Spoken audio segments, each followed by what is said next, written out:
اور جو وسیع مفہوم رکھتا ہے جس میں دوسرا داخل ہے اسے کہیں گے عام مطلق. اور چوتھی صورت عام مؤخذ من وجہ کہتے ہیں، ایک لحاظ سے عام ہے ایک لحاظ سے خاص ہے. وہ یہ ہے انسان سفید اور پرندہ، سفید اور پرندہ. سفید ایک مفہوم ہے نہیں، پرندہ دوسرا مفہوم ہے نہیں. وہاں کے لحاظ سے کیا کہیے متباین. یہ سب وہاں کے لحاظ سے متباین ہے.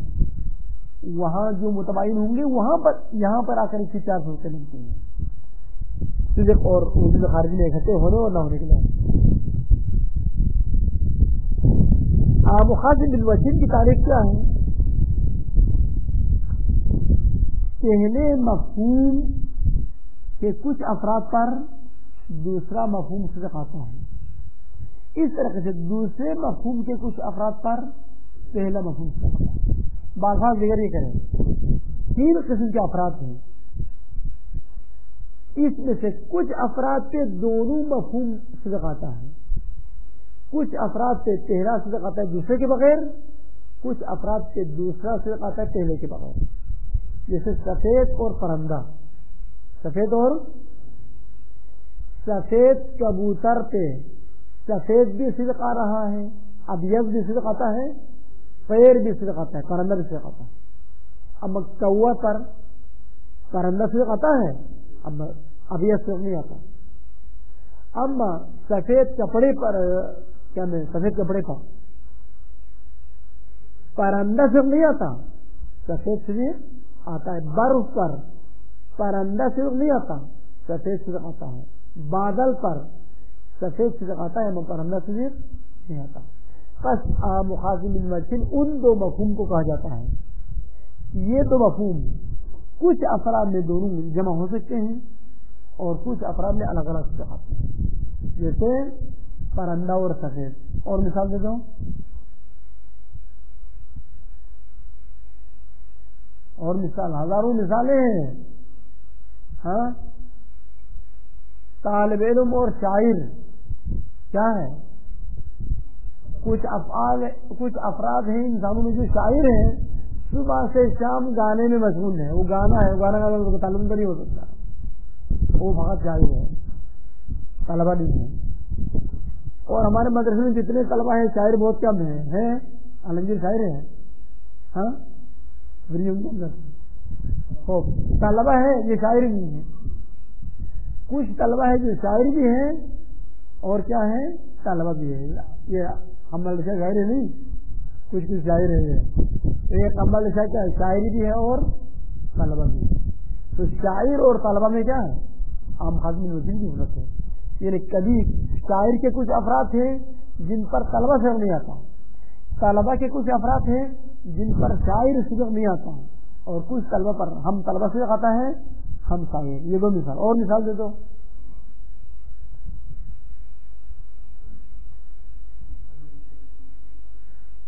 انسان اور وہ تو مطلق ہو جو مطلب خدا. تو آپ یہ کچھ حیوانات کو مثال کرنا چاہتے ہیں.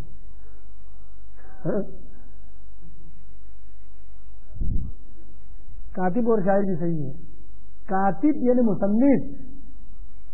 بہت سے مصنف ہیں جو شاعر نہیں ہیں، بہت سے شاعر جو مصنف نہیں ہیں، اور بہت سے شاعر جو مصنف بھی ہیں اور شاعر بھی ہیں. اور بہت سی مثالیں آپ بنا سکتے ہیں. النسب الاربع ٹائم ختم ہو گیا. اللہم صلی علی محمد وآل محمد وعجل فرجهم. کل سے اس کو ٹھیک 10 بجے رکھنا چاہیے.